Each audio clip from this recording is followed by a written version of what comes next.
Bismillahirrahmanirrahim. Assalamualaikum warahmatullahi wabarakatuh. Innal hamdalillah nahmaduhu wa nasta'inuhu wa nastaghfiruh wa na'udzu billahi min shururi anfusina wa min sayyiati a'malina. May yahdihillahu fala mudilla lahu wa may yudlil fala hadiya lahu.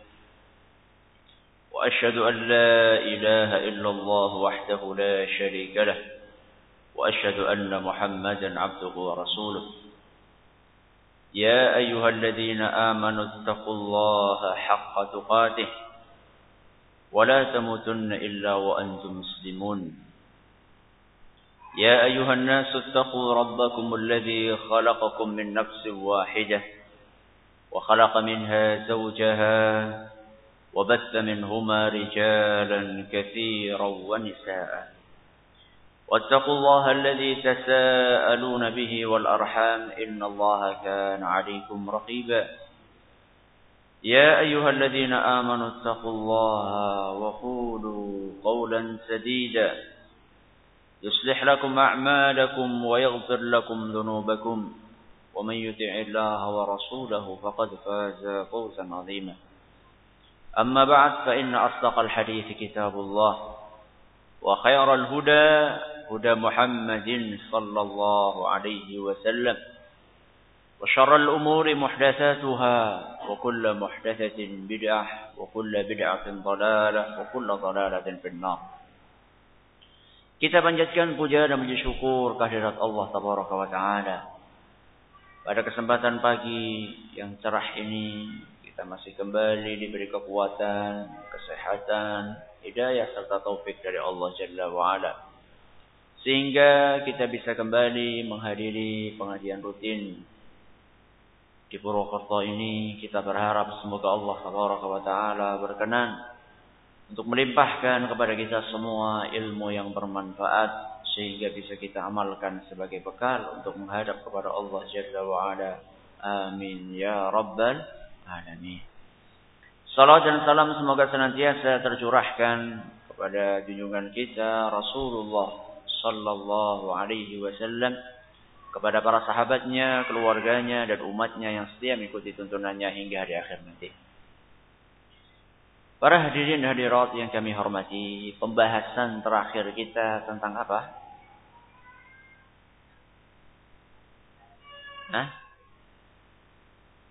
Dahsyatnya hari kiamat. Saat itu kejadian sampai apa? Sampai kejadian apa kita bahas saat itu?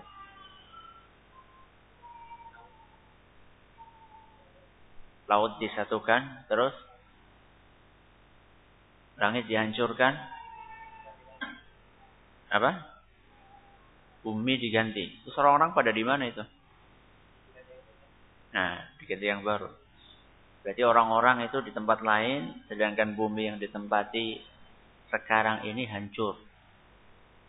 Dan saat itu laut disatukan dan dinyalakan. Bukan hanya disatukan, tapi juga apa? Dinyalakan.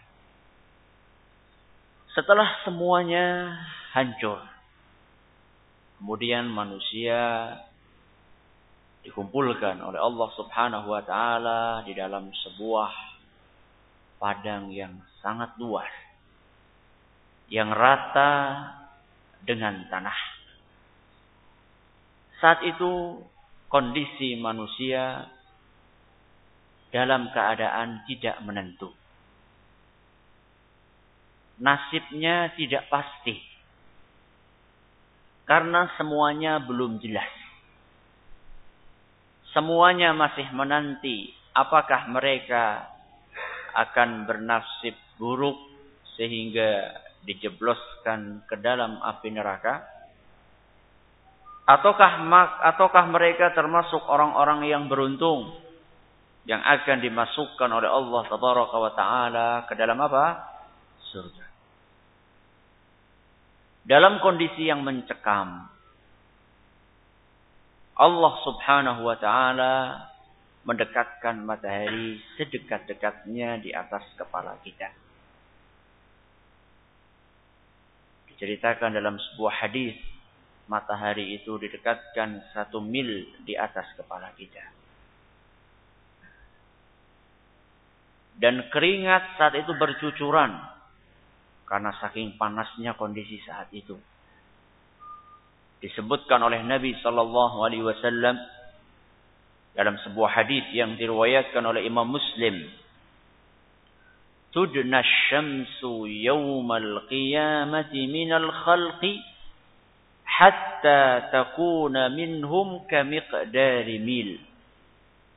Pada hari kiamat nanti matahari akan didekatkan sedekat-dekatnya di atas para makhluk sampai jaraknya itu hanya 1 mil. Para ulama berbeda pendapat. 1 mil itu 1 mil apa? Ada yang mengatakan 1 mil ya seperti ukuran yang ma'ruf. 1 mil hampir 1 apa? 1 kilo atau lebih, kira-kira 1 kilo atau lebih atau kurang. Ukuran mil yang ma'ruf. Ada juga sebagian ulama yang mengatakan mil itu adalah alat yang digunakan untuk bercelak. Ya, celak itu biasanya ditaruh di dalam apa? Dalam botol. Kemudian ada alat ya seperti lidi ya, yang itu biasanya digunakan untuk apa? Untuk menggoreskan celak itu di mana? Di mata. Berapa meter itu alatnya? Nah, segini paling ya. Sebagian ulama mengatakan 1 mil itu segini. Jadi matahari adalah segini di atas kita. Makanya wajar seandainya para manusia saat itu keringatnya bercucuran. Kata Nabi SAW, فَيَكُونُ النَّاسُ عَلَى قَدْرِ أَعْمَالِهِمْ فِي الْعَرَقِ. Seluruh manusia saat itu keringatnya tergantung amalannya. Seberapa banyak keringat yang bercucuran yang dikeluarkan oleh tubuhnya itu tergantung bagaimana amal soleh dia ketika di dunia. Kata Nabi SAW, فَمِنْهُمْ مَنْ يَكُونُ إِلَى كَعْبَيْهِ. Ada di antara orang-orang yang keringatnya saat itu bercucuran sampai ke mata kakinya. Ini orang-orang yang amal solehnya cukup banyak dan dosa-dosanya lumayan sedikit. Sehingga keringatnya cuma sampai apa? Cuma sampai mata kaki. Wa minhum man yakunu ila rukbatayhi. Dan ada di antara mereka yang keringatnya itu sampai ke lutut. Ini orang-orang yang mungkin dosanya agak banyak. Sehingga seukuran keringatnya sampai mana? Sampai lutut. Golongan yang ketiga kata Nabi SAW, wa minhum man yakunu ila hiqwaih. Ada di antara mereka yang keringatnya sampai di perut. Ya, sampai di mana? Sampai di perut. Ini dosanya lebih banyak lagi, sehingga keringatnya lebih banyak lagi sampai perut. Dan yang lebih mengerikan yang terakhir yang disebutkan oleh Nabi SAW, wa minhum man yuljimuhul araqu iljaman. Dan ada di antara mereka yang tenggelam di dalam keringatnya sendiri. Ini adalah orang-orang yang dosanya sangat banyak. Dan amal soleh yang dia kerjakan sangat sedikit. Sehingga keringatnya sampai menenggelamkan orang itu. Namun di antara mereka ada orang-orang yang subhanallah tidak merasakan panas. Karena dia mendapatkan naungan dari Allah Tabaraka wa Ta'ala. Sebagaimana disebutkan dalam sebuah hadis yang diriwayatkan oleh Imam Bukhari dan Muslim. Sab'atun yudhilluhumullahu fi dhillihi yawma la dhilla illa dhilluh. Ada 7 golongan yang mendapatkan naungan dari Allah Tabaraka wa Ta'ala. Di suatu hari yang tidak ada naungan. Kecuali naungan dari Allah Tabaraka wa Ta'ala. Kenapa dikatakan tidak ada naungan? Karena semuanya hancur. Kalau sekarang kita nggak ada naungan awan, kita bisa bernaung di dalam apa? Masjid. Bawa selimut kita apa? Kita pegangi atau bawa apa? bawa payung. Saat itu semuanya nggak ada. Pohon nggak ada, bangunan nggak ada, gunung nggak ada. Semuanya rata dengan tanah. Makanya kata Nabi SAW, la dhilla illa dhilluh. Tidak ada naungan kecuali naungan dari Allah Tabaraka wa Ta'ala. Ini 7 golongan. Yang itu bukan sekarang pembahasannya. Para manusia saat itu dalam kondisi kesusahan, kebingungan, ketidakpastian dan suasana yang mencekam luar biasa. Padahal satu hari saat itu, sebagaimana disebutkan dalam Al-Quran surat Al-Ma'arij ayat 4, satu hari saat itu 50.000 tahun dibandingkan satu hari di dunia. Kita bagaimana? Suasana mencekam. Kalau orang dalam berada suasana mencekam, dia bermimpi kapan suasana ini akan berakhir. Yang dia tunggu adalah kapan suasana yang mengerikan ini akan segera berakhir. Ketika berharap akan berakhir, ternyata suasana itu panjang dan lama. Satu hari 50.000 tahun. Mereka berharap, bermimpi agar suasana mengerikan itu segera berakhir. Mereka ingin mendapatkan kepastian. Saya ini akan masuk ke neraka kah? Atau saya akan masuk ke surga? Semuanya serba tidak pasti. Nasib mereka tidak jelas. Sampai adanya hisab dan penghitungan amalan. Manakala ada hisab dan penghitungan amalan, saat itulah baru akan jelas mana orang-orang yang akan masuk ke neraka dan mana orang-orang yang akan masuk ke mana? Ke surga. Tapi Allah Subhanahu wa Ta'ala belum berkenan untuk memulai penghitungan amalan. Akhirnya mereka berbicara satu sama lainnya. Bagaimana caranya supaya ada orang yang menghadap kepada Allah, memohon kepada Allah Tabaraka wa Ta'ala supaya penghitungan amalan segera dimulai. Kenapa? Karena mereka ingin kepastian. Seperti orang yang daftar jadi PNS misalnya. Pengumumannya berapa? 3 bulan kemudian. Selama 3 bulan antum tidurnya gimana? Ya, susah tidur. Ya. Atau seorang pemuda yang melamar seorang apa? Wanita. Jawabannya kapan? 1 tahun kemudian. Ada yang gak sabaran lah, sudahlah nyari yang lain saja, kelamaan 1 tahun. Seandainya ada orang yang sabar nunggu 1 tahun, dalam 1 tahun itu suasana yang tidak pasti. Ya. Kita susah. Makan gak enak, minum gak enak, tidur gak enak. Semuanya serba gak enak. Padahal yang kita tunggu adalah seorang wanita. Yang sebenarnya wanita itu masih banyak apa? Masih banyak makhluk yang serupa. Apa kalau antum gak diterima sama wanita itu kemudian antum kiamat? Kan enggak. Masih banyak wanita yang lainnya.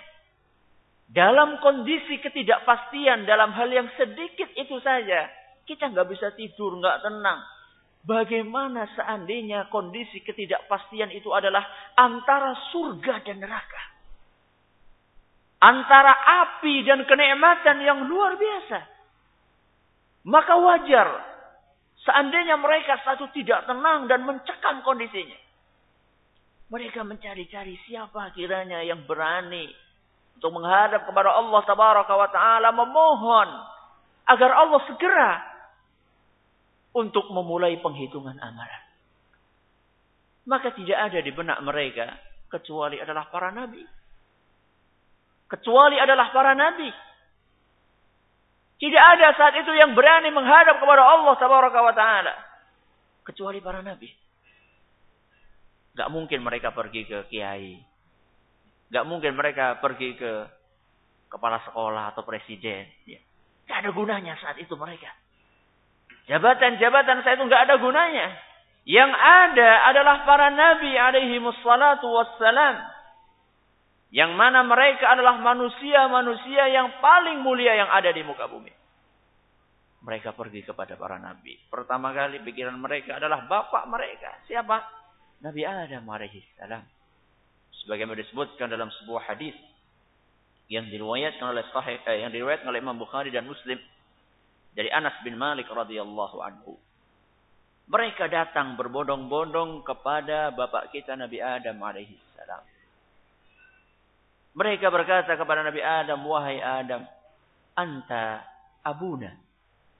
Wahai Adam, engkau adalah bapak kami. Engkau adalah bapak kami. Engkau adalah nenek moyang kami, wahai Adam. Apakah engkau tidak melihat bagaimana kondisi kami saat ini? Mintakanlah kepada Allah agar Allah subhanahu wa ta'ala segera memulai penghitungan amalan. Apa kata Nabi Adam alaihissalam? Abul Anbiya, abuna, bapak kita, semuanya, nenek moyang kita, semuanya kita semua adalah keturunan Nabi Adam alaihissalam. Apa katanya? Lastulah. Saya bukan orang yang bisa memberikan apa yang kalian inginkan. Karena Nabi Adam teringat kesalahannya terlebih dahulu. Dulu pernah melakukan kesalahan. Dilarang oleh Allah Tabaraka wa Ta'ala untuk memakan suatu buah. Karena tergiur. Tergoda. Dengan iming-iming dari setan. Akhirnya Adam alaihissalam melakukan kesalahan tersebut. Yang disebutkan dalam beberapa riwayat, laqad ghadiba al-yawm. Allah Subhanahu wa taala pada hari ini telah murka dengan kemurkaan yang tidak pernah Allah murka semurka hari itu. Enggak berani. Nabi Adam aja enggak berani. Apalagi kita. Nabi Adam enggak berani. Akhirnya Nabi Adam berkata, "Alaikum binuh." Cobalah pergilah kalian kepada Nabi Nuh. Nabi Nuh adalah Rasul yang pertama. Nabi Nuh adalah Rasul yang pertama di muka bumi ini. Akhirnya mereka datang berbondong-bondong ke Nabi Nuh. Ternyata begitu sampai ke Nabi Nuh, jawabannya serupa. Lastulaha. Bukan saya yang bisa memberikan syafaat seperti ini, wahai para umat manusia. Walakin alaikum bi Ibrahim. Hendaklah kalian mendatangi Nabi Ibrahim alaihissalam. Siapa Nabi Ibrahim? Khalilullah. Kekasihnya apa? Allah. Khalilur Rahman. Kekasihnya Allah Tabaraka wa Ta'ala. Mereka sudah berharap-harap. Ini kekasihnya Allah. Mana mungkin kekasihnya Allah permintaannya akan ditolak. Dan dia adalah imamul hunafa. Imamnya para ahli tauhid. Yang memecahkan, menghancurkan berhala dengan tangannya sendiri. Maka mereka pun datang kepada Nabi Ibrahim dengan penuh harap. Ternyata jawabannya sama. Ana lastulaha. Bukan saya yang pantas untuk memberikan ini. Maka Nabi Ibrahim alaihissalam menunjukkan umat manusia kepada seorang nabi yang diajak berbicara langsung oleh Allah subhanahu wa ta'ala. Nabi siapa? Nabi Musa, kalimullah. Nabi yang diajak ngobrol langsung oleh Allah Tabaraka wa Ta'ala. Ternyata Nabi Musa jawabannya sama. Dibilang, alaikum bi Isa. Datanglah kalian kepada Nabi Isa alaihissalam. Siapa Nabi Isa? Ruhullahi wa kalimatuh. Rohnya Nabi Isa dihembuskan oleh Allah Tabaraka wa Ta'ala. Dan Nabi Isa diciptakan dengan kalimat dari Allah Jalla wa'ala. Ternyata Nabi Isa pun tidak mampu. Akhirnya semuanya tertuju kepada Sayyidul Anbiya'i wal Mursalin. Penghulunya para Nabi dan para Rasul. Nabi kita Muhammad sallallahu alaihi wasallam. Ketika mereka datang di hadapan Nabi kita. Dan mengungkapkan keinginan mereka. Rasulullah sallallahu alaihi wasallam langsung berkata, ana laha. Ya, sayalah yang akan memberikan syafaat tersebut. Itu pun tidak langsung Nabi Muhammad memberikan syafaatnya. Kata Nabi SAW, فَأَسْتَأْذِنُ عَلَى رَبِّي فَيُؤْذَنُ لِي. Saya meminta izin kepada Allah Jalla wa'ala. Kemudian Allah mengizinkan saya. Subhanallah. Sampai pemilik asy-syafa'atul uzma, syafaat yang paling agung saja, sebelum memberikan syafaatnya, dia harus apa? Minta izin. Ya. Jadi jangan dipikir kalau sudah ikut kiai anu, ikut wali anu, kemudian langsung masuk apa? Surga. Dengan asumsi bahwasanya syafaat itu langsung dibagi-bagi kayak kacang goreng gitu. Hah? Diberikan ente apa? Ente pengikut tarekat ana nih. Saya kasih nih syafaat. Ente bukan pengikut tarekat ana, cari ente syekh yang lain sana. Sama pengikut sama syekh tarekat yang lain. Rasul sallallahu alaihi wasallam, Sayyidul Anbiya'i wal Mursalin, penghulunya para nabi dan rasul, itu pun harus minta izin kepada Allah tabaraka wa ta'ala. Wa yulhimuni mahamida ahmaduhu biha.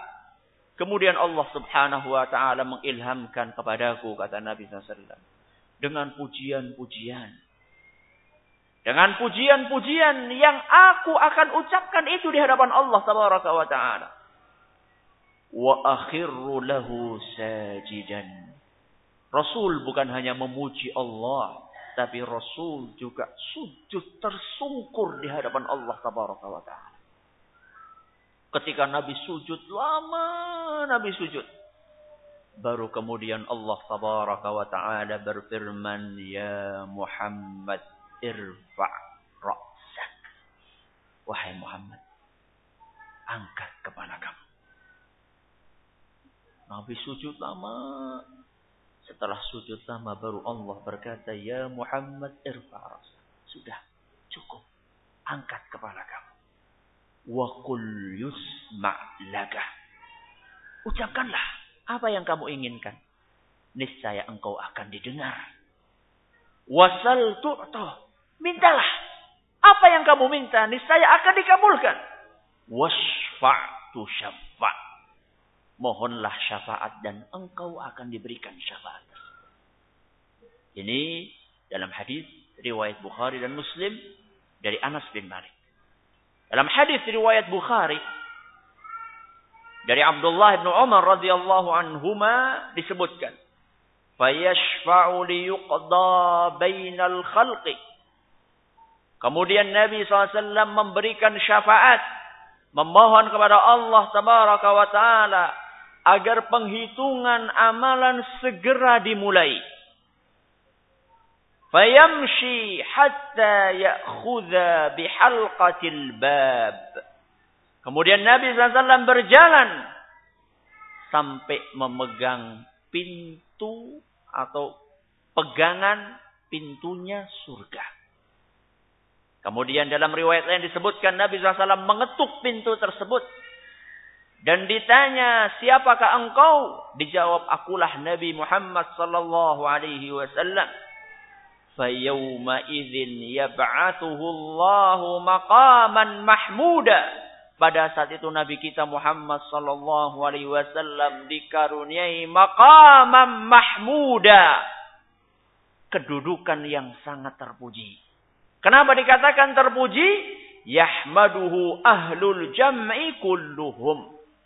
Karena lantaran Nabi sallallahu alaihi wasallam memohon kepada Allah tabaraka wa ta'ala agar penghitungan amalan dimulai, akhirnya seluruh penghuni padang mahsyar dari Nabi kita Adam alaihi salam sampai manusia yang terakhir lahir sebelum hari kiamat, semuanya memuji Nabi kita Muhammad sallallahu alaihi wasallam. Makanya kita selalu berdoa setelah azan atau setelah wudu. Setelah azan, wab'athu maqamam mahmudan alladhi wa'addah. Wahai Rabbi, berikanlah, limpahkanlah maqamam mahmuda, kedudukan yang terpuji. Maksudnya adalah apa? Syafaat ini. Makanya orang-orang yang berdoa dengan doa ini diharapkan dia akan mendapatkan syafaat Rasul SAW. Tapi orang yang tidak pernah doa, Nah, antum doa enggak kalau habis wudu? Habis azan. Doa enggak? Gimana mau doa? Azan aja masih tidur. Hah? Bangun-bangun apa? Komat. Antum kapan baca doanya? Belum lagi bangun-bangun sudah imamnya udah rakaat keberapa? Rakaat kedua. Itu pun sudah tahiyat akhir. Gimana akan mendapatkan syafaat Rasul SAW? Kalau kita ingin mendapatkan syafaat Rasul, bacalah tuntunan yang diajarkan oleh Rasul SAW. Orang yang pengen dapat syafaat Rasul, dia itu harus meniti jalan yang diajarkan oleh Rasul Sallallahu Alaihi Wasallam. Bukan malah menyimpang dari jalan yang diajarkan oleh Rasul. Pengen syafaat, kesehariannya bergelimang dengan kesyirikan dan kebid'ahan. Tidak mungkin. Syafaat akan diberikan kepada orang-orang yang diridhoi oleh Allah Subhanahu wa taala. Dan Allah tidak akan ridha kecuali kepada para muwahhidin. Kecuali kepada orang-orang yang bertauhid dan berakidah yang lurus. Itulah syafaat akan diberikan. Sesudah itu Allah Subhanahu wa taala mengizinkan untuk dimulainya penghitungan amalan. Berarti ini poin yang kedua yang kita bahas pada hari ini. Poin yang pertama tadi apa? Apa tadi? Syafaat. Syafaat yang agung dari Nabi Sallallahu Alaihi Wasallam untuk dimulainya apa? Penghitungan amalan. Sekarang kita masuk pembahasan yang kedua pada hari ini. Yaitu apa?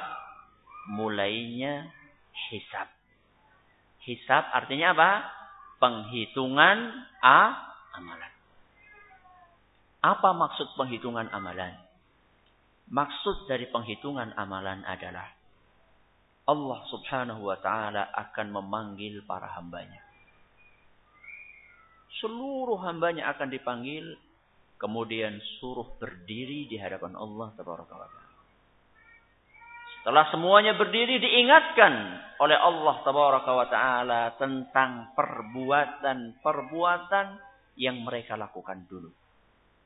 Tentang ucapan-ucapan yang mereka katakan dahulu. Dan kondisi mereka ketika mereka masih di dunia. Semuanya diingatkan oleh Allah. Entah kafir, entah mukmin, entah taat, entah maksiat. Lalu buku-buku catatan amalan diserahkan kepada masing-masing dari kita. Dan termasuk bagian dari hisab atau penghitungan amalan ini adalah dialog antara Allah Tabaraka wa Ta'ala dengan para hambanya. Di mana Allah Subhanahu wa Ta'ala mendatangkan bukti-bukti perbuatan kita di dunia. Yang saat itu kita tidak bisa mengelak sama sekali. Dan tidak ada satupun yang bisa melindungi kita. Beda dengan pengadilan di mana? Di dunia. Bisa cari apa? Pengacara. Pengacara goyang kanan, goyang kiri bisa selamat. Suap sana, suap sini bisa selamat. Lari kemana, lari ke sini bisa selamat. Itu di dunia, mas. Kalau panjenengan selamat di dunia, apa mesti panjenengan itu akan selamat di akhirat? Mustahil. Tidak ada yang bisa selamat di akhirat. Di dunia Anda bisa selamat. Anda bisa melarikan diri. Anda bisa menyuap. Anda bisa berbohong. Anda bisa memanipulasi data. Itu semuanya di dunia. Kalau di akhirat tidak ada satupun yang bisa melakukan itu semua. Digambarkan suasana hisab tersebut. Mulai dari kedatangan Allah Tabaraka wa Ta'ala.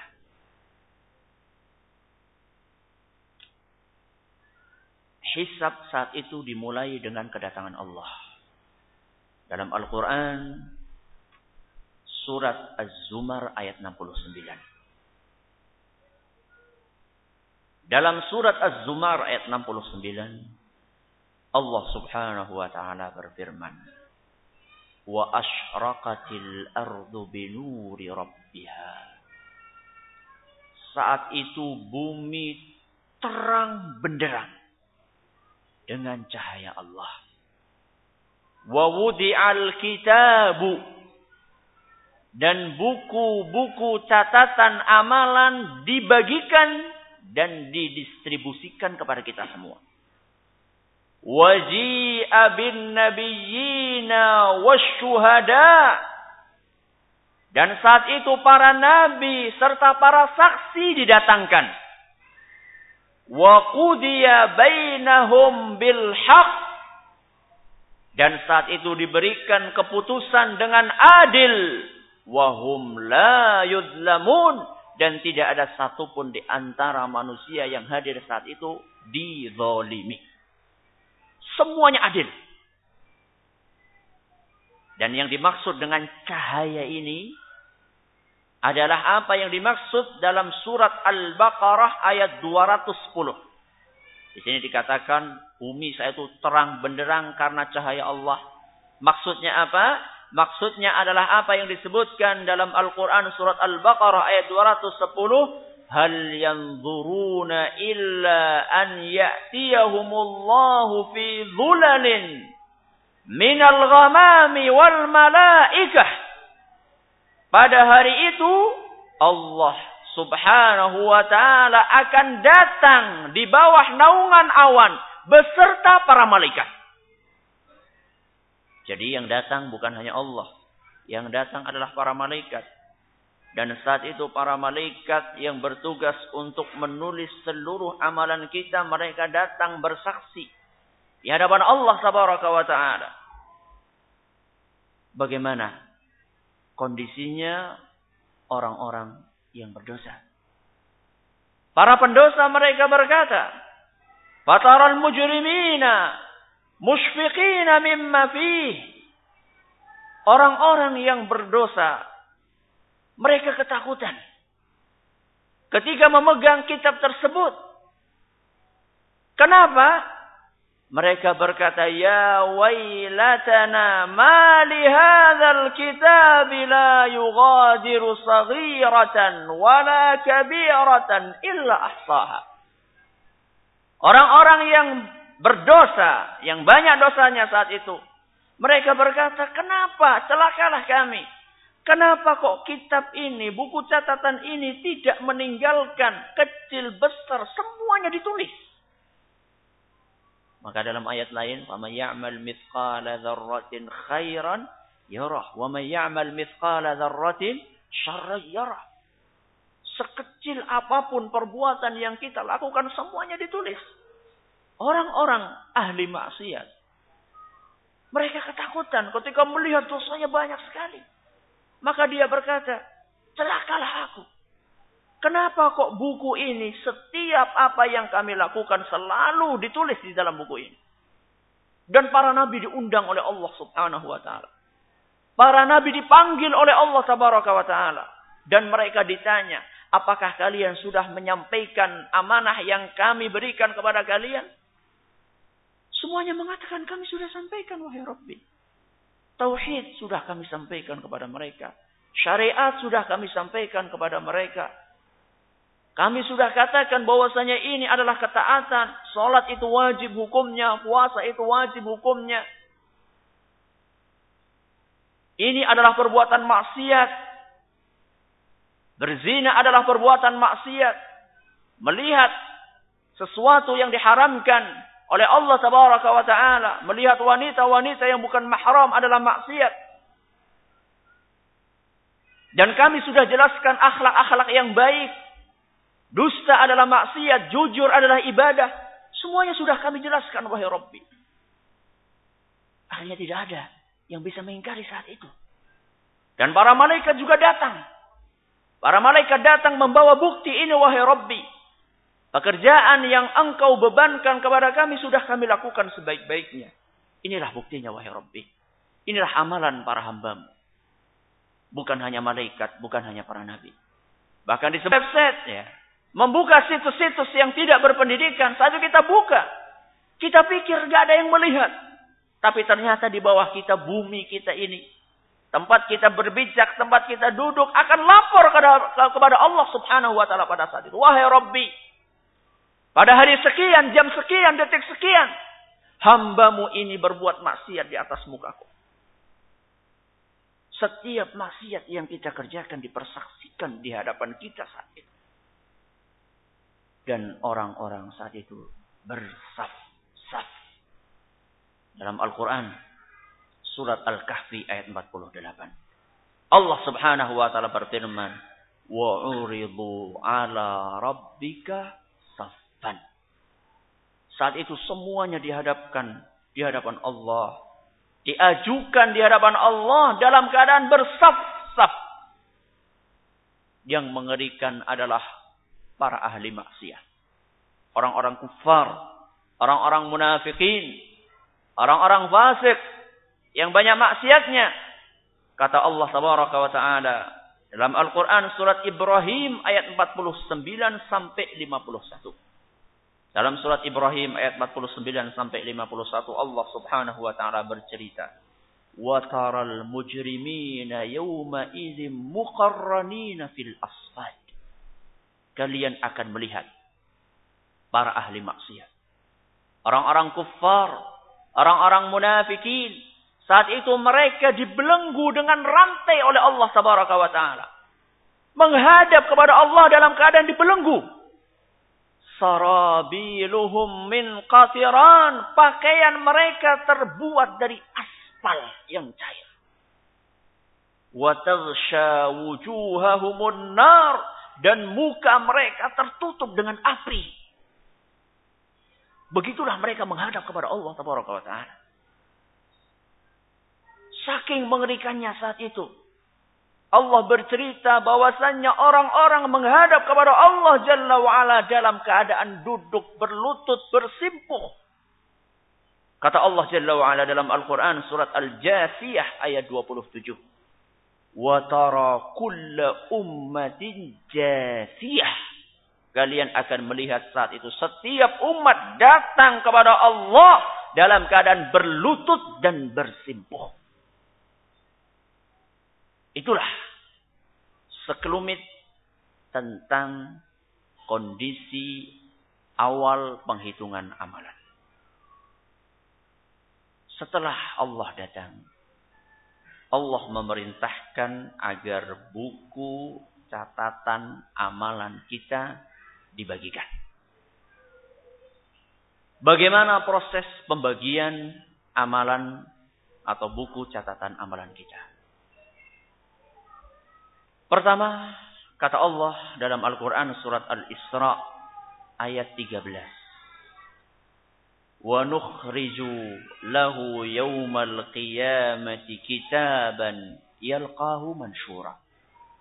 Allah akan mengeluarkan buku-buku catatan amalan kita dalam keadaan semuanya sudah terbuka. Semuanya bisa melihat catatan amalan kita. Kemudian kata Allah Subhanahu wa taala, "Iqra kitabaka." Silahkan baca sendiri buku catatan kalian. Tidak ada yang membacakan kita, tapi kita baca. Baik yang berbentuk dosa maupun yang berbentuk maksiat. Kita baca semuanya, ada di hadapan kita. Wa kafa bi nafsika al-yawma 'alaika hasiba.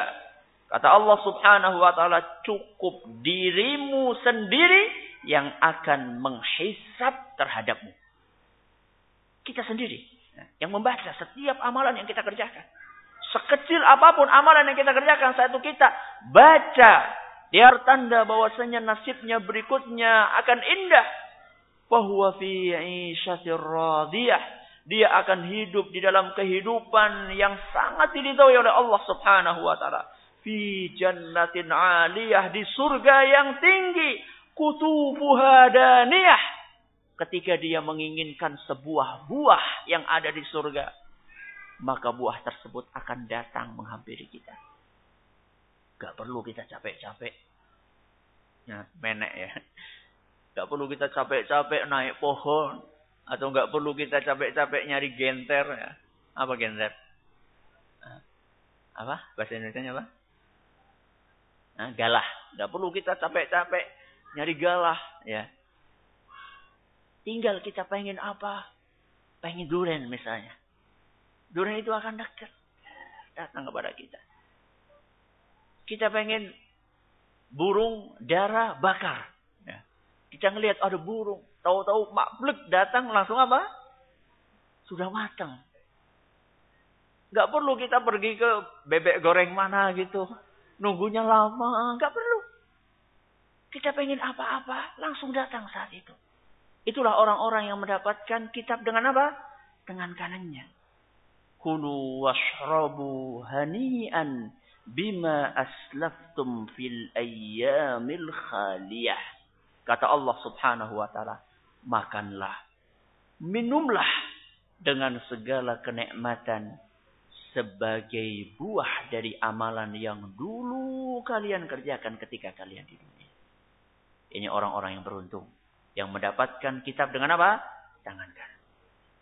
Orang-orang yang merugi adalah orang-orang yang mendapatkan kitab dengan tangan kiri dari balik punggungnya. Tangan kiri, udah kiri dari apa? Balik punggung. Dia dapatkan seperti ini. Kata sebagian ulama disebutkan, sebagian penafsiran dari kalangan tabi'in, bukan kayak gini, tapi kepalanya dibalik oleh Allah subhanahu wa ta'ala. Dipuntir kepalanya menghadap ke belakang, kemudian mengambil dengan tangan kirinya. Wa amma man utiya kitabahu bishimalih. Adapun orang-orang yang diberikan buku catatan amalannya dengan tangan kirinya, fayaqulu ya laitani lam uta kitabiyah. Maka dia hanya bisa berkata, andaikan saya enggak mendapat buku catatan ini. Jadi pengennya itu gak usah dapat saja. Kenapa? Karena dia malu dan kecewa. Dia malu kepada Allah subhanahu wa ta'ala. Dan malu kepada para manusia yang ada saat itu. Kelihatannya orangnya soleh di hadapan manusia. Ternyata bobrok. Kelihatannya rajin beribadah. Ternyata dia riya dalam hatinya. Kelihatannya dia soleh di hadapan para manusia. Berdakwah di mana-mana. Ternyata di dalam rumahnya dia berbuat maksiat yang tidak dilihat oleh orang-orang. Dia malu ketika melihat semuanya itu ada di hadapan dia. Semua orang pengikutnya melihat. Orang-orang yang dulu memuji-muji dia. Yang memandang ini orang soleh, orang baik-baik. Ternyata bobrok. Dan amalannya berisi dengan dosa-dosa yang dia kerjakan dulu. Yang dia sembunyikan di hadapan para manusia. Dia merasa sedih. Dia merasa malu. Dan dia berharap, andaikan buku ini gak usah diberikan kepada saya. Tapi sudah terlanjur, bukunya sudah dibuka. Semuanya bisa dibaca. Dan tertulis semuanya apa yang dia kerjakan. Dan saat itu mereka berkata, ma aghna anni maliyah. Harta saya sudah tidak bermanfaat sama sekali. Ketika di dunia orang bisa menyogok dengan harta dia yang jumlahnya banyak.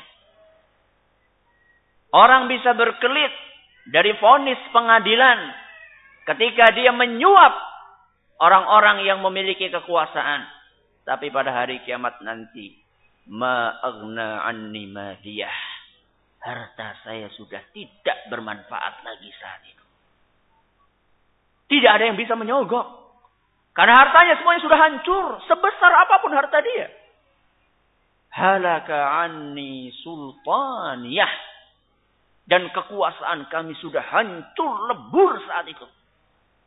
Tidak ada yang berkuasa kecuali hanya Allah subhanahu wa ta'ala. Ketika di dunia orang yang memiliki kekuasaan. Dia bisa menzalimi orang lain.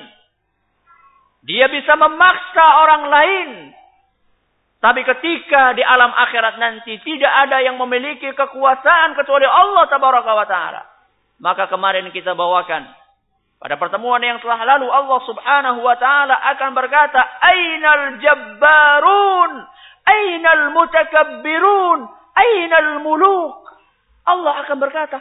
Mana para penguasa dunia? Mana mereka yang angkuh di dunia? Mana mereka yang congkak dan sombong di dunia? Mana mereka semuanya? Yang berkuasa satu hanyalah Allah subhanahu wa ta'ala. Ini tentang pembagian catatan amalan. Kemudian setelah kita membahas tentang pembagian catatan amalan, kita akan membahas bagaimana cara penghitungan amalan. Bagaimana cara penghitungan amalan.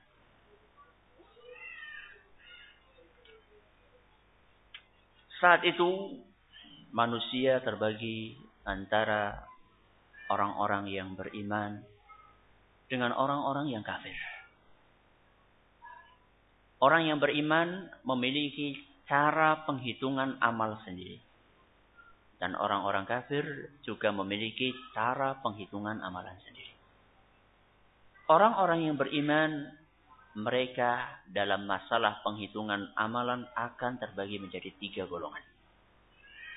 Akan terbagi menjadi berapa? 3 golongan. Golongan yang pertama adalah mereka yang amalannya tidak dihitung sama sekali oleh Allah. Dan mereka tidak akan disiksa ataupun diazab oleh Allah Jalla wa'ala. Ini adalah golongan yang sempurna keimanannya.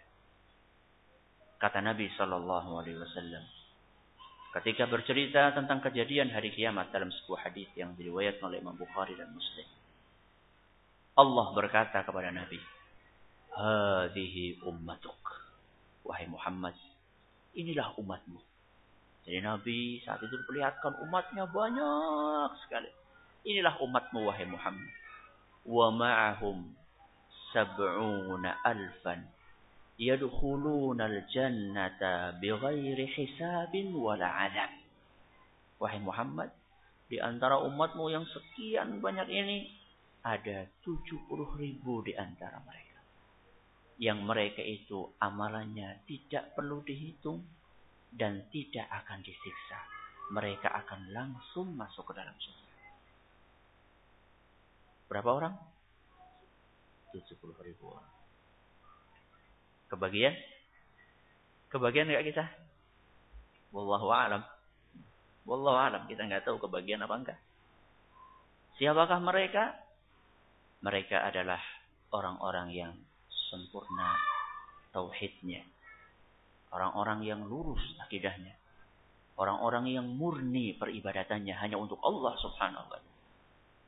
Tidak dikotori dengan kesyirikan yang besar maupun apa? Yang kecil. Tidak melakukan kesyirikan yang besar. Mereka hanya memohon kepada Allah Tabaraka wa ta'ala. Beristighatsah hanya kepada Allah. Memohon syafaat hanya kepada Allah. Dalam kesusahan apapun mereka larinya dan kembalinya hanya kepada Allah. Ibadah mereka murni. Murni. Tidak ada kesyirikan di dalamnya. Yang besar, yang kecil juga enggak. Ibadahnya ikhlas mata-mata karena Allah. Dilihat orang atau enggak dilihat orang. Dipuji orang atau enggak dipuji orang. Dia tetap ikhlas karena Allah Jalla wa'ala. Dipuji sama orang, dia tetap menjaga niatnya. Enggak dilihat sama orang, dia tetap lama sholatnya. Di rumahnya dia bisa menangis. Walaupun enggak ada orang yang melihat. Di luar dia berusaha untuk menyembunyikan tangisannya supaya tidak dilihat oleh orang lain. Bukan menangis ketika di syuting. Ketika sendirian apa? Tidur saja di rumah. Tidak. Ketika di rumah sendirian dia bisa menangis. Makanya orang-orang yang seperti inilah orang yang mendapatkan naungan. Salah satu orang yang mendapatkan naungan pada hari kiamat. Rajulun dzakarallaha khaliyan fafadat 'ainah. Orang yang salah satu golongan yang mendapatkan naungan dari Allah Tabaraka wa taala di padang mahsyar adalah orang-orang yang ketika sendiri ingat Allah, dia menangis. Ketika sendiri, bukan ketika di hadapan umum. Di hadapan umum banyak orang yang pintar bersandiwara. Ya. Tapi ketika sendiri, itu menunjukkan keikhlasan dia. Ketika dia bersedekah, dia berusaha untuk menyembunyikan sedekahnya. Jangan sampai ada orang yang tahu. Sebagaimana apa yang dicontohkan oleh para ulama kita. Yang disebutkan dalam hadis juga. termasuk golongan orang-orang yang mendapatkan naungan dari Allah Tabaraka wa Ta'ala pada hari kiamat. Rajulun anfaqa biyaminihi, orang yang berinfak dengan tangan kanannya sehingga tangan kirinya apa? Tidak tahu. Gimana caranya tuh? Kayak gini. Iya. Bukan. Maksudnya adalah apa? Saking apanya? Saking dia itu merahasiakan apanya? Amalannya. Pernah diceritakan Al-Imam Zainal Abidin rahimahullahu ta'ala. Imam Zainal Abidin inilah cucunya atau cicitnya Rasulullah sallallahu alaihi wasallam. Dikisahkan bahwasanya beliau adalah orang yang sangat dermawan. Cara dia berderma itu bagaimana? Kalau malam sudah datang, orang-orang sudah tidur lelap, maka dia masuk ke gudang yang dia miliki. Gudang isinya gandum berkarung-karung. Kemudian dia panggul gandum itu sendiri. Dia masuk ke lorong-lorong kampung. Dia cari, dia tandai rumahnya orang-orang miskin. Begitu sampai ke rumahnya orang miskin pertama, dia letakkan karung itu di hadapan pintu rumah orang tersebut. Balik lagi ke gudang. Ambil satu karung lagi, keliling lagi, cari lagi orang miskin, taruh lagi di hadapan rumah. Sekian rumah malam hari, menjelang fajar dia buru-buru pulang. Keburu ketahuan sama orang. Begitu pagi harinya, orang-orang miskin buka pintu. Masya Allah, rizki dari langit datang ke tempat kita. Mereka nggak tahu siapa yang memberi. Sudah berjalan sekian lama. Sampai kejadian ketika Zainal Abidin, dia itu mengangkat karung, mengusung karung, memanggul karung untuk dibagikan. Di tengah jalan dia itu dihadang oleh rampok. Dihadang oleh apa? Rampok. Zainal Abidin orangnya kuat. Dia biasa bawa apa? Bawa karung. Setiap malam dia olahraganya bawa apa? Bawa karung. Begitu diancam, langsung karung itu tinggal dia apa? Dilemparkan bluk. Menjatuhi orang atau perampok tersebut. Ketindihan sudah. Nggak bisa apa-apa lagi. Akhirnya rampok itu mengatakan, ampun, ampun, ampun. Kata Zainal Abidin, kenapa kamu merampok saya? Saya ini orang miskin, kelaparan, nggak punya makan, kata dia. Kasihan. Ya. Merampok karena apa? Karena miskin. Kalau zaman kita merampok karena rakus. Ya. Sudah banyak duitnya masih merampok juga. Ya. Akhirnya, kata Imam Zainal Abidin, sudah bawa ini. Sudah kamu bawa ini saja. Kasih makan. Wah, terima kasih. Wahai Tuhan, terima kasih. Saya merampok kok malah dikasih seperti ini, wahai Tuhan. Baik sekali kamu, Tuhan. Kata Imam Zainal Abidin, tunggu. Jangan kamu keluar. Jangan kamu pergi sampai kamu berjanji kepadaku. Apa janjinya? Jangan engkau ceritakan kejadian malam ini kepada siapapun. Di kampung ini atau di muka bumi ini. Jangan pernah engkau cerita bahwasanya engkau ketemu dengan Zainal Abidin membawa karung di malam hari. Subhanallah. Sampai ketahuan pun apa? Wanti-wanti. Kalau orang sekarang infak, gimana? Ditulis yang gede itu namanya. Haji Sapa. Berapa nyumbangnya? 10.000. Sudah nyumbangnya sedikit, mintanya apa? Diumumkan di mana-mana. Subhanallah. Akhirnya berjalan seperti semula. Sampai datang suatu saat Zainal Abidin ini meninggal dunia. Meninggal dunia dimandikan.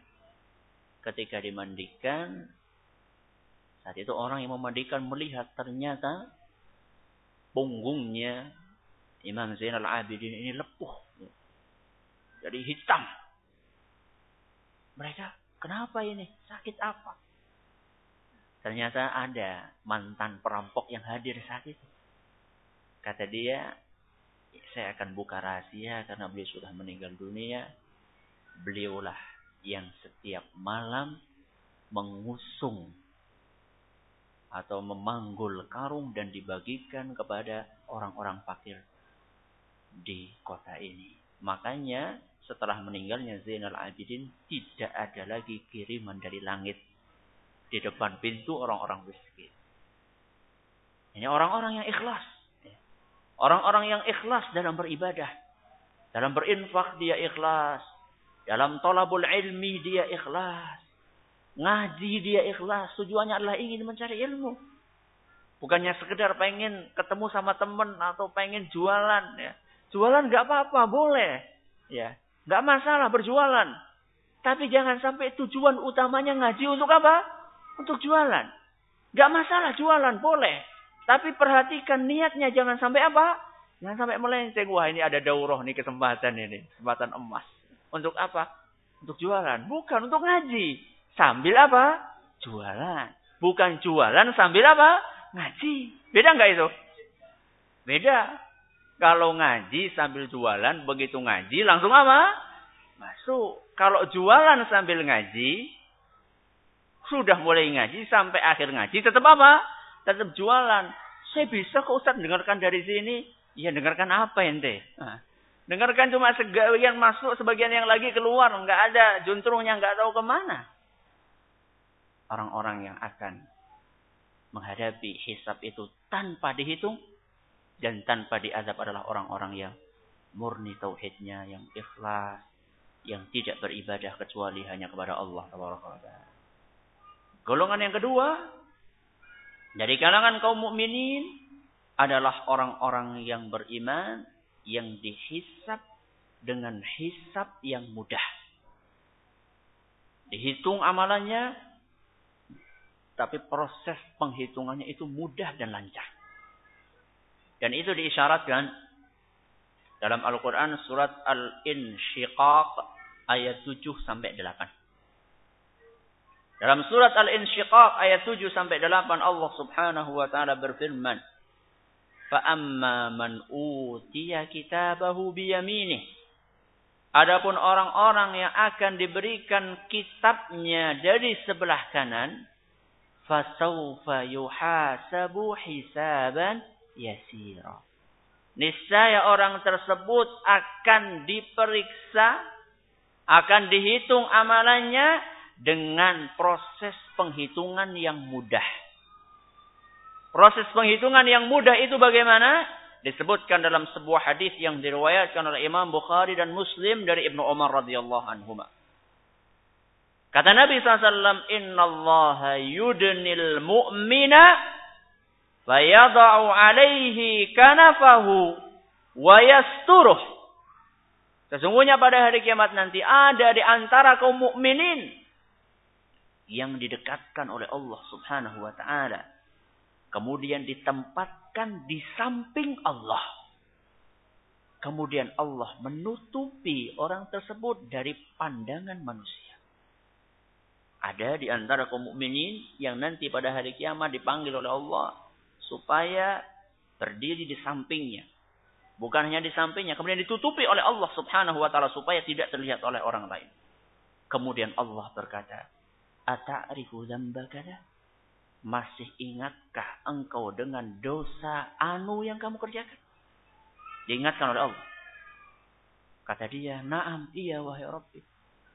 Kemudian Allah berkata lagi, "Masihkah kamu ingat dosa B yang kamu kerjakan?" "Iya wahai Rabbi." Disebutkan semua dosanya. Satu persatu dibeberkan oleh Allah. "Kamu masih ingat dosa ini? Masih ingat dosa ini? Masih ingat dosa ini?" Semuanya jawabannya iya, iya, iya, iya. Sampai dia itu yakin betul bahwasannya nasibnya itu akan binasa. Karena dosanya semuanya dibeber. Dan dia mengakui perbuatan dosa tersebut. Setelah semuanya terlihat dosa-dosanya, Allah Subhanahu wa ta'ala berfirman, "Satartuha 'alaika fid dunya." Seluruh dosa-dosa ini sudah saya tutup ketika kamu masih di dunia. Artinya tidak dibuka aibnya oleh Allah Subhanahu wa taala ketika di dunia. Mungkin orangnya ini ikhlas, namun karena dorongan maksiat, akhirnya dia melakukan perbuatan maksiat. Tidak terlihat oleh orang-orang. Kata Allah Subhanahu wa taala, "Satartuha fid dunya, satartuha 'alaika fid dunya." Dosa-dosa ini semuanya sudah saya tutup ketika kamu di dunia. Wa ana aghfiruha lakal yaum. Dan saat ini seluruh dosamu ini aku ampuni. Setelah sudah khawatir akan binasa, ternyata apa? Semuanya diampuni oleh Allah Subhanahu wa taala. Fayu'ta kitaba hasanatihi. Kemudian diberikan kepada dia buku catatan amal kebajikannya.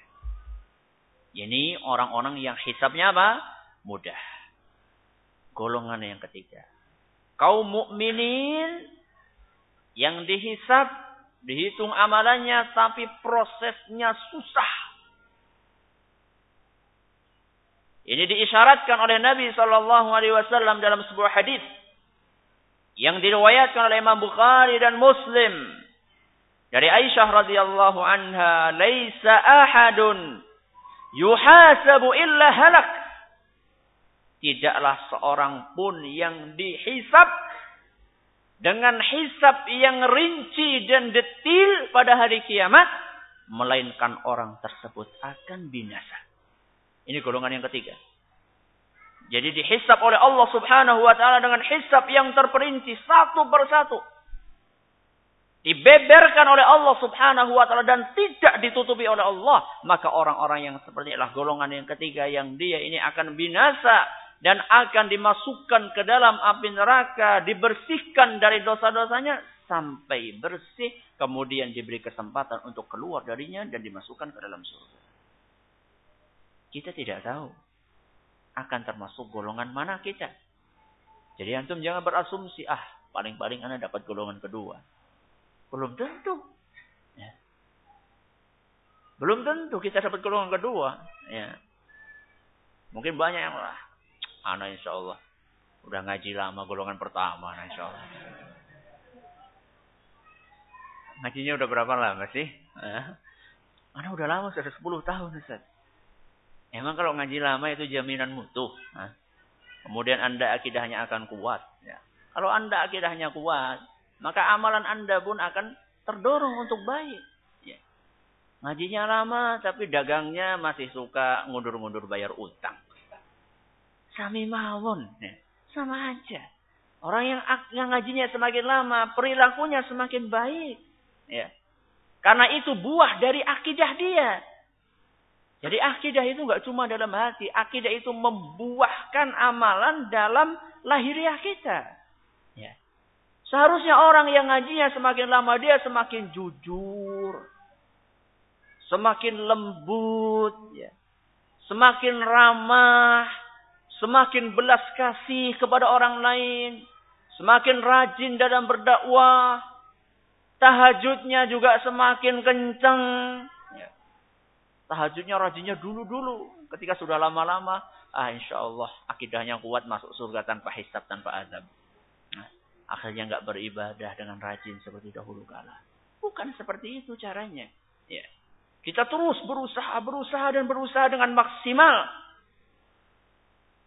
Sambil memohon kepada Allah Jalla wa'ala agar kita termasuk paling tidak golongan yang kedua. Orang-orang yang dihisab oleh Allah dengan hisab yang mudah.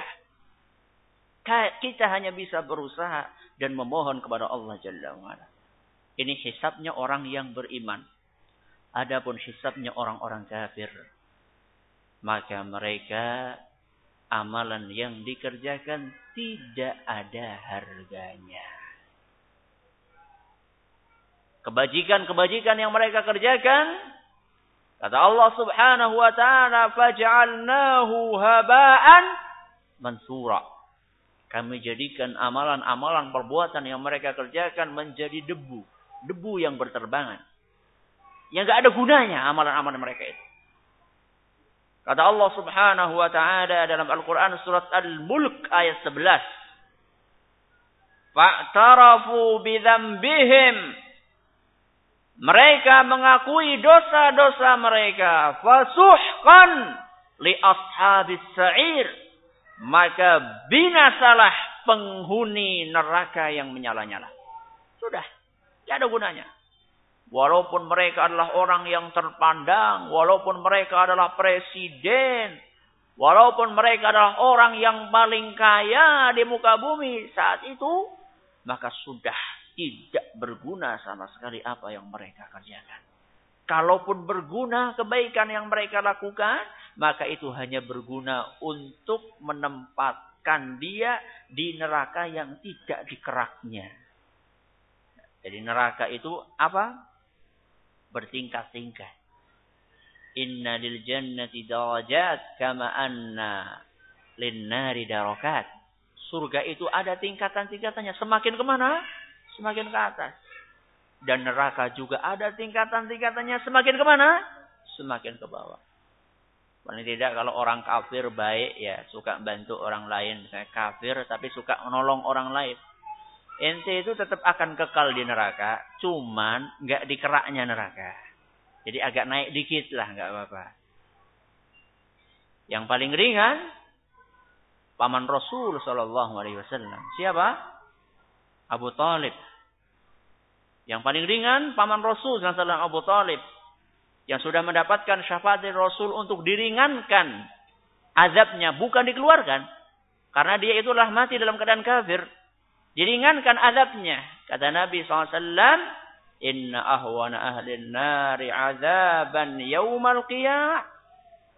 Orang penghuni neraka yang paling ringan azabnya pada hari kiamat. La rajulun yudha'u fi akhmasi qadamaihi jamratani min nar. Seorang yang di bawah kedua telapak kakinya diletakkan bara api. Yaghli minhuma dimaghuh, yang akan mengakibatkan otaknya mendidih. Ini siksaan yang paling ringan, tingkat yang paling tinggi di dalam neraka. Jadi amalannya orang kafir tidak ada manfaatnya. Dihisab, kalaupun dihisab hanya sekedar untuk menunjukkan keadilan Allah tabaraka wa ta'ala. Bukan untuk kalau misalnya ada amal solehnya kemudian akan dimasukkan surga. Tidak. Orang kafir akan kekal di dalam neraka. Na'udzubillahi min dzalik. Terakhir, ada penggambaran tentang hari hisab yang digambarkan oleh Imam Al-Qurtubi rahimahullahu ta'ala. Di dalam kitabnya At-Tadhkirah. Penggambaran atau pendeskripsian dari Imam Al-Qurtubi ini sangat bagus sekali. Kata beliau, bayangkan seandainya saat itu kita berada di padang mahsyar. Kemudian nama kita dipanggil. Nama kita dipanggil.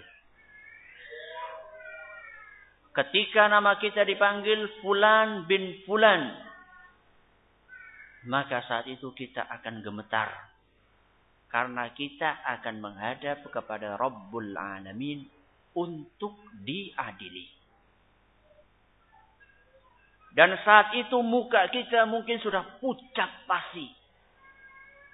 Karena dosa-dosa yang kita kerjakan, kita ingat ternyata banyak sekali. Dan berjalan di antara saf-saf manusia seluruhnya. Dan seluruh pandangan menuju ke arah kita. Dan semua dari kita nanti akan dipanggil satu persatu. Dengan nama kita, nama bapak kita, Fulan bin Fulan. Dari mana? Akan dipanggil oleh Allah subhanahu wa ta'ala. Kata Imam Al-Qurtubi, satu kita sudah gemetar, pucat. Sudah nggak tahu apa yang akan kita katakan. Dan saat itu kita di hadapan Allah Jalla wa'ala. Dan buku catatan kita dibuka di atas kita. Dosa-dosa yang kita sembunyikan semuanya terbuka di hadapan kita. Bahkan dosa-dosa yang kita lupakan. Banyak dosa-dosa yang kita lupakan. Saat itu kita baru teringat. Oh ternyata ini dosa-dosa saya. Kalau orang-orang yang mendapatkan kitab atau catatan amalan tersebut dengan tangan kanannya, maka yang pertama kali dibacakan adalah dosa-dosa dia tersebut. Setelah dosa-dosanya semuanya dibacakan, Allah subhanahu wa ta'ala mengatakan, aku ampuni dosa kamu semuanya. Kemudian dibaca amal-amal solehnya. Semakin senang dia. Kebalikannya kata beliau, seandainya kita mendapatkan kitab tersebut dengan tangan kiri kita, maka yang pertama kali dibacakan kepada kita adalah amal-amal soleh kita. Kita sudah berasumsi, wah kita akan selamat masuk ke dalam surga. Ternyata begitu selesai, Allah subhanahu wa ta'ala mengatakan, inilah amal-amal soleh kamu dan semuanya sudah ditolak. Lalu dilihatkan setelah itu, amal-amal buruk dia. Sudah mukanya hitam karena amal solehnya ditolak, diperlihatkan lagi dengan amal-amal keburukan dia. Sampai kemudian dia dijebloskan ke dalam api neraka. Wallahu ta'ala a'la wa a'lam. Silakan, ada yang mau bertanya? Monggo.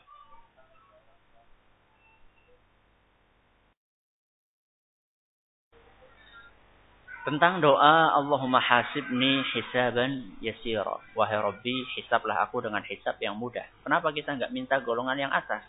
Boleh. Kita minta golongan yang atas juga boleh, enggak masalah. Cuman ya bukan apa-apa ya, kita tahu dirilah ya. Karena walaupun peluang itu ada, walaupun peluang untuk masuk dalam salah satu dari 70.000 golongan itu ada. Tapi wallahu alam apakah masih tersisa apa enggak gitu. Sahabat Nabi saja sudah 100.000. Ya, sahabat Nabi saja sudah 100.000 ketika meninggal dunia di Haji Wada. Saat itu jumlah para sahabat Nabi SAW sekitar 100.000. 70.000 kalau diambil sahabat Nabi, kita kebagian apa? Walaupun ada riwayat lain dalam Musnad Ahmad yang menyebutkan bahwasannya akan ditambah setiap 1.000 ditambah lagi 70.000. Jadi yang pertama kan yang masuk pertama berapa? 70.000. Nah, kemudian Nabi SAW memohon kepada Allah Subhanahu wa Ta'ala agar ditambah. Akhirnya Allah dengan karunia dan kemurahannya menambahkan setiap 1.000 ditambah lagi berapa? 70.000. Berarti ditambahi 70.000 kali 70.000. Iya. Enggak tahu ini berapa nih? Ma kulli alfin sab'una alfan. Setiap 1.000 ditambah lagi 70.000. Ya silahkan dihitung sendirilah. Ya, silahkan dihitung sendiri. Yang penting tetap ada kemungkinan ya. Dan tidak masalah ketika kita juga memohon kepada Allah agar kita termasuk orang-orang yang masuk tanpa apa? Hisab dan azab. Tapi tentunya enggak cukup hanya apa? Hanya memohon. Kita perlu untuk apa? Untuk berusaha. Dalam membaca Al-Quran, adabnya salah satunya adalah dengan mentadabburinya. Kita kesulitan dalam mentadabburi Al-Quran karena kurang paham bahasa Arab. Bagaimana solusinya? Apakah boleh dengan membaca saja tanpa mentadabburinya?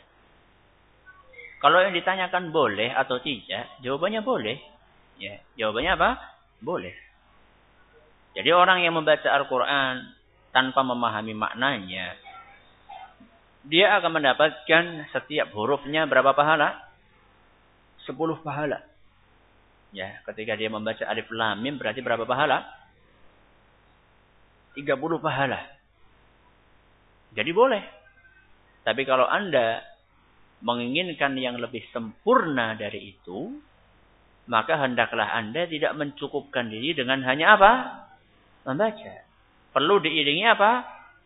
Untuk memahaminya. Makanya dalam Al-Quran Allah subhanahu wa ta'ala berfirman, afala yatadabbaruna al-Qur'ana am ala qulubin aqfaluha. Kata Allah subhanahu wa ta'ala, kenapa mereka kok tidak mentadabburi Al-Quran? Apakah hati mereka itu ada kuncinya? Jadi seakan-akan Allah mengisyaratkan bahwasanya orang yang tidak bertadabbur ketika membaca Al-Quran, seakan-akan hatinya itu sudah apa? Sudah terkunci. Ya. Kemudian Anda ketika membaca Al-Quran tidak bertadabbur, bagaimana Anda akan menangis? Bagaimana Anda akan imannya bertambah? Rasulullah Shallallahu Alaihi Wasallam pernah memerintahkan kepada salah seorang sahabatnya untuk membaca Al-Quran. Seingat saya surat An-Nisa atau surat apa. Kemudian ketika membaca sampai suatu ayat, Rasulullah SAW berkata, hasbuk. Cukup. Nah, saat itu Rasulullah SAW sampai ayat An-Nisa 41 apa bunyinya? Fakaifa idza ji'na min kulli ummatin bi syahidin wa ji'na bika ala haula'i syahida. Ketika sahabat tadi sampai ke ayat tersebut yang artinya adalah, wahai Muhammad, bagaimanakah engkau nanti pada hari kiamat ketika engkau didatangkan oleh Allah Tabaraka wa Ta'ala agar engkau bersaksi di hadapan umatmu. Jadi saat itu Nabi itu membayangkan kondisi pada hari kiamat di mana dia bersaksi di hadapan umatnya bahwasanya dia sudah menyampaikan segala sesuatunya dan akibat dari persaksian itu ada di antara umatnya yang dijebloskan dalam neraka. Nabi membayangkan alangkah sedihnya beliau saat itu ketika harus bersaksi dan akibatnya umatnya sebagian akan dimasukkan ke dalam api neraka. Ketika sampai ayat itu Nabi berkata, hasbuk, cukup. Ketika sahabat tadi menengok kepada Nabi SAW, فَإِذَا عَيْنَاهُ تَدْرِفَانِ. Saat itu Nabi SAW mengucur air matanya dari matanya. Nangis Nabi SAW. Bagaimana Nabi bisa menangis? Karena Nabi paham. Apa yang dibaca Nabi paham. Makanya sebagian sahabat ketika datang ke rumahnya Nabi SAW, saat itu datang dalam keadaan Nabi SAW sedang sholat. Kata sahabat tadi, وَفِي جَوْفِهِ أَزِيزٌ كَأَزِيزِ الْمِرْجَلِ مِنَ الْبُكَاءِ. Ketika saya datang ke rumahnya, saat itu saya mendapati Nabi SAW sedang sholat. Dan di dalam dadanya itu terdengar suara gemuruh. Seperti gemuruhnya air yang sedang mendidih. Karena Nabi SAW menangis dan menahan tangisannya. Ya.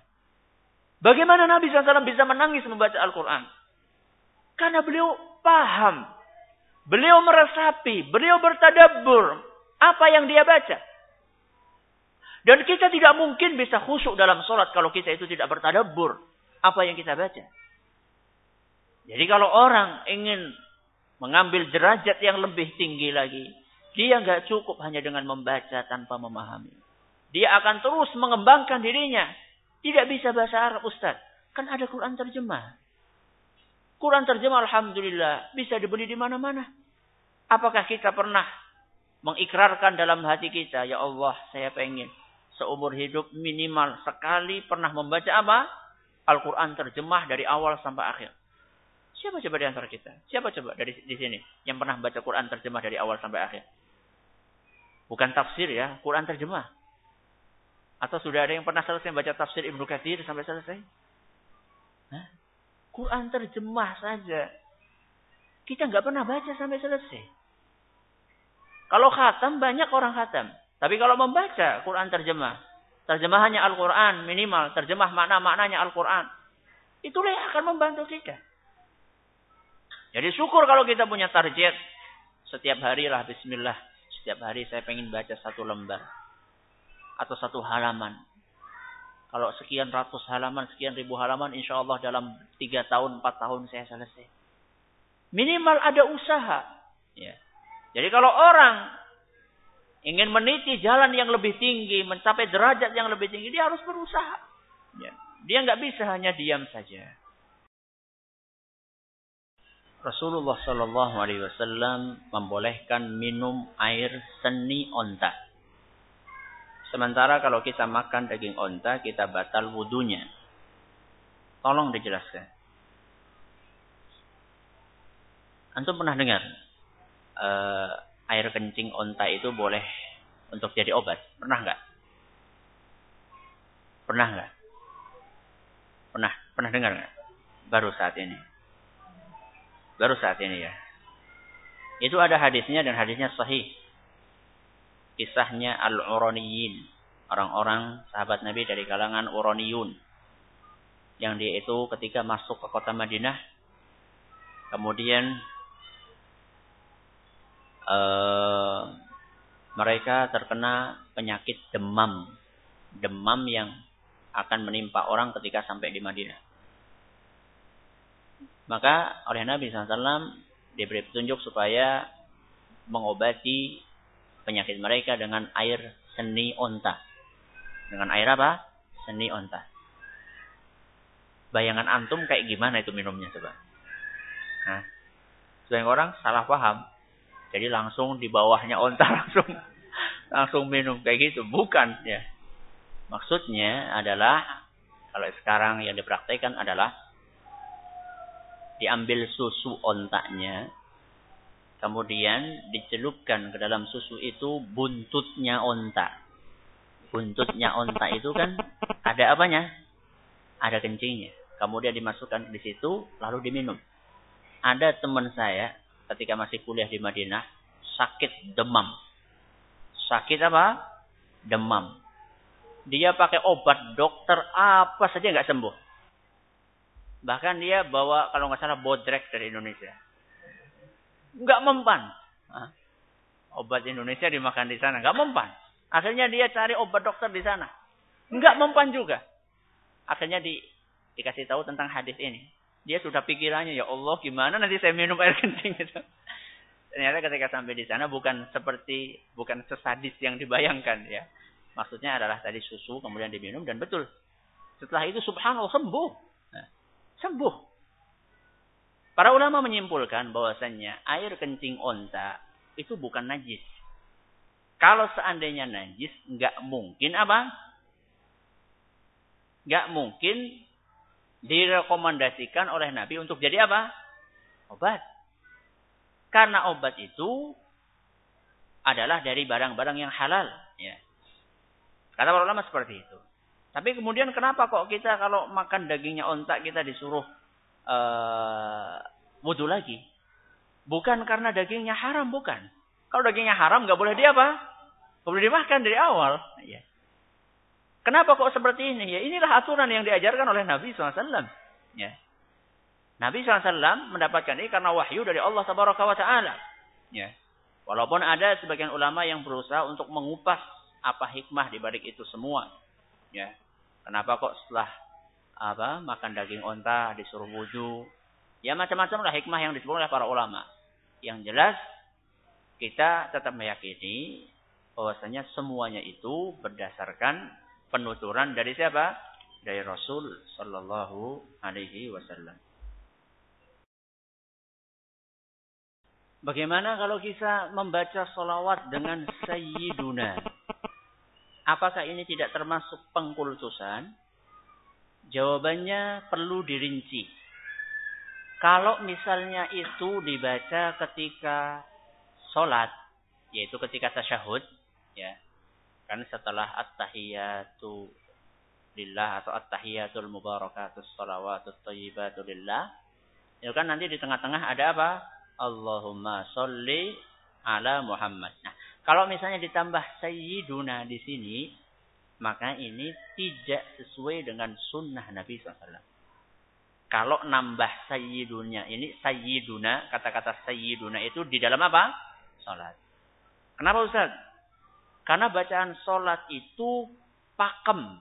Pakem itu apa? Paten. Sudah ada apanya? Sudah ada aturannya.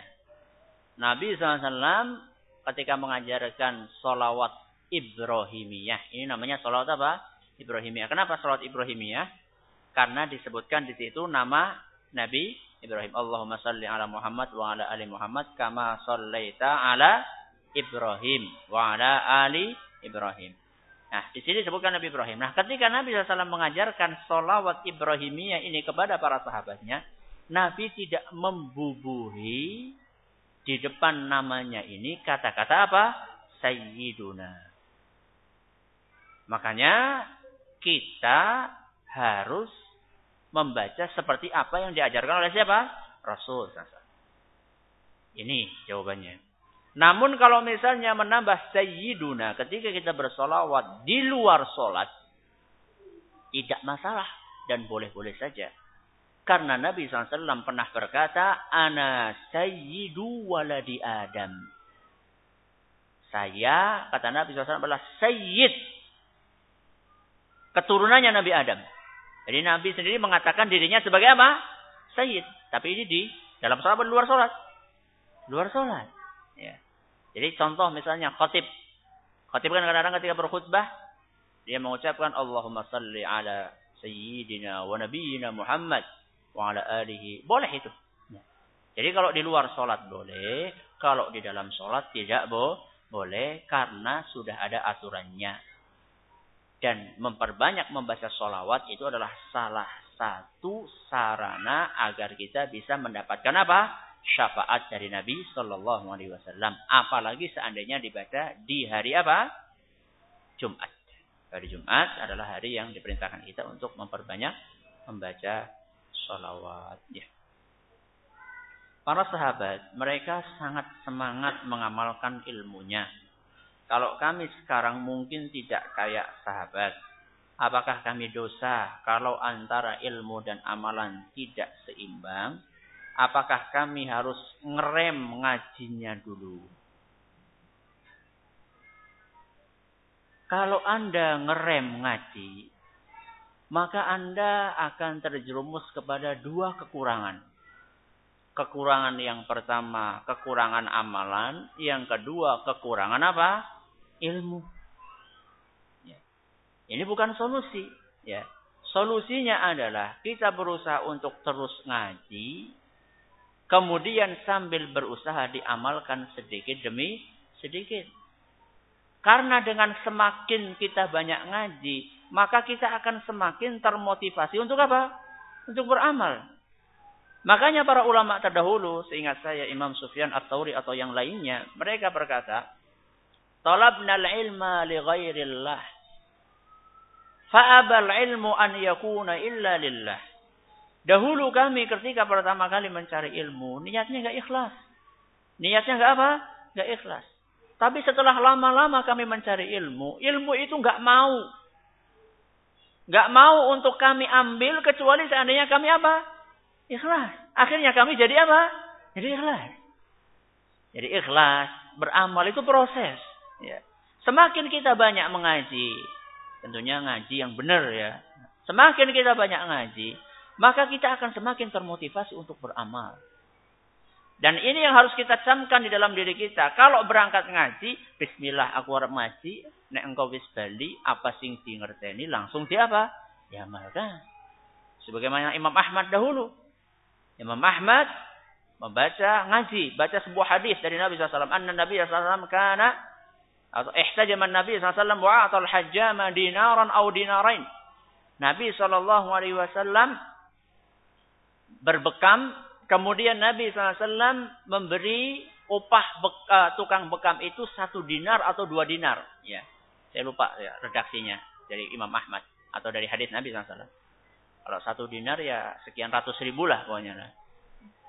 Jadi begitu dia mendengar Nabi SAW pernah punya ilmu, dia punya ilmu, Imam Ahmad punya pengetahuan baru. Bahwasanya Nabi SAW pernah berbekam dan memberi upah bekam berapa? 1 dinar atau 2 dinar. Sekian ratus ribu. Langsung Imam Ahmad saat itu pergi ke tukang apa? Bekam. Bukan karena dia sakit. Dia pengen berbekam. Begitu selesai bekam langsung dia keluarkan 1 dinar nih. Kalau kita gimana? Syukron. Jazakumullah khairan. Terima kasih. Nah, itu saja. Imam Ahmad dalam hal-hal sepele, ya, dalam tanda kutip seperti ini, beliau berusaha mengamalkan. Sekecil apapun sunnah Nabi SAW diamalkan. Jadi begitu tahu ini sunnah Nabi kayak gini, langsung diamalkan. Dan mengamalkan amalan, ya, mengamalkan ilmu itu proses. Ya. Proses sedikit demi sedikit kita tahu misalnya sunnahnya berpakaian, kita amalkan sedikit. Kita tahu sunnahnya cara sholat, kita amalkan sedikit. Kita tahu sunnahnya berpuasa, kita amalkan sedikit demi sedikit. Kalau kita beramal mabruk gitu, gak kuat kita. Ya. Itu caranya, ya. Jadi solusinya bukan ngerem, ya. Solusinya adalah Anda terus ngaji sambil apa? Sedikit demi sedikit berusaha untuk apa? Mengamalkan. Apakah tidur di pagi hari termasuk perbuatan maksiat? Bukan perbuatan maksiat, tapi perbuatan yang makruh. Perbuatan yang apa? Makruh. Tidak seyogyanya orang tidur pagi. Karena itu bukan kebiasaannya para salaf. Dan para sahabat Nabi SAW tidak memiliki kebiasaan untuk apa? Untuk tidur pagi. Seandainya kita ngantuk sekali karena malamnya begadang, minimal tidurlah setelah matahari apa? Terbit. Sekali lagi ini bukan haram. Ya. Sekali lagi ini bukan apa? Bukan haram. Tapi sebaiknya ditinggalkan. Karena pagi-pagi adalah waktunya. Karena waktu pagi itu adalah waktu yang barakah. Kata Nabi SAW, burika li ummati fi bukuriha. Umatku itu akan mendapatkan berkah waktu di pagi hari. Ya. Jadi kalau misalnya pagi hari masih ngorok, itu nggak dapat apa? Berkah. Ya. Makanya pedagang kan, pedagang Lombok, pedagang apa, berangkat jam berapa? Jam 2. Berarti setiap hari tahajud ya. Wallahu a'lam.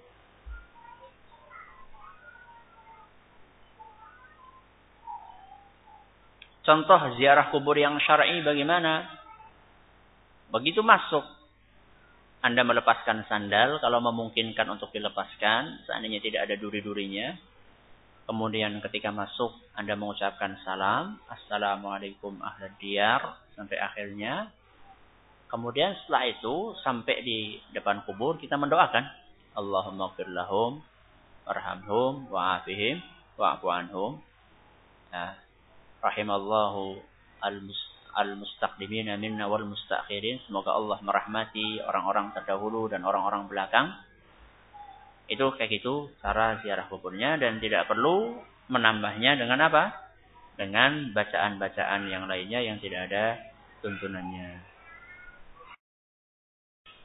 Bagaimana cara menghilangkan sifat riya? Pertama dengan memohon kepada Allah Jalla wa'ala. Pertama dengan apa? Memohon kepada Allah. Dengan berdoa, karena mau nggak mau kita adalah makhluk yang sangat lemah. Yang kita tidak mungkin bisa beribadah kalau tidak ada bantuan dari siapa? Allah. Kemudian yang kedua adalah berlatih. Yang kedua adalah berlatih. Dengan cara ketika timbul rasa riya dalam hati, segera berusaha riya itu diperangi. Contoh misalnya, ketika kita infak, misalnya, kemudian ada orang miskin ya, kita infak, kok tahu-tahu teman kita itu satu kantor dengan kita lewat. Mas, gimana kabarnya? Saat itu kita lagi apa? Lagi masukkan duit itu ke kalengnya orang apa? Orang miskin. Jelas saat itu kita ada perasaan alhamdulillah ada teman saya yang lihat. Nah, nanti dia bisa cerita-cerita sama apa? Teman-teman di kantor. Oh, Masya Allah ya Pak Anu rajin infak. Nah, ketika timbul perasaan seperti itu, segera itu diperangi. Ya. Dengan cara gimana Ustaz? Dengan cara nggak ada manfaatnya. Kita infak dilihat sama orang itu nggak ada pengaruhnya nanti di hadapan Allah Subhanahu wa taala. Ya. Yang akan berpengaruh di hadapan Allah manfaatnya adalah ketika kita ikhlas. Jadi nggak ada gunanya dilihat nggak dilihat sama saja. Ya. Jadi kita kikis perasaan-perasaan riya itu dalam diri hati kita. Ketika misalnya kita berjalan ke masjid, kemudian kita dipuji misalnya, oh Masya Allah ya, Pak Anu soleh sekali, setiap hari rajin ke masjid. Ya. Yang belum rasa sombong, rasa riya dalam diri kita, kita segera buang. A'udzubillahi minasyaitonirrajim. Berusaha didik diri kita untuk mengkikis sedikit demi sedikit riya tersebut. Saya kira cukup sampai di sini ya. Wallahu ta'ala a'la wa alam. Semoga yang sedikit ini bermanfaat bagi kita semuanya. Wallahu ta'ala a'la wa alam. Atas segala perhatian yang kami terima kasih. Atas segala kekurangannya kami mohon maaf yang sebesar-besarnya. Subhanakallahumma bihamdika asyhadu an la ilaha illa anta astaghfiruka wa atubu ilaik. Wassalamualaikum warahmatullahi wabarakatuh.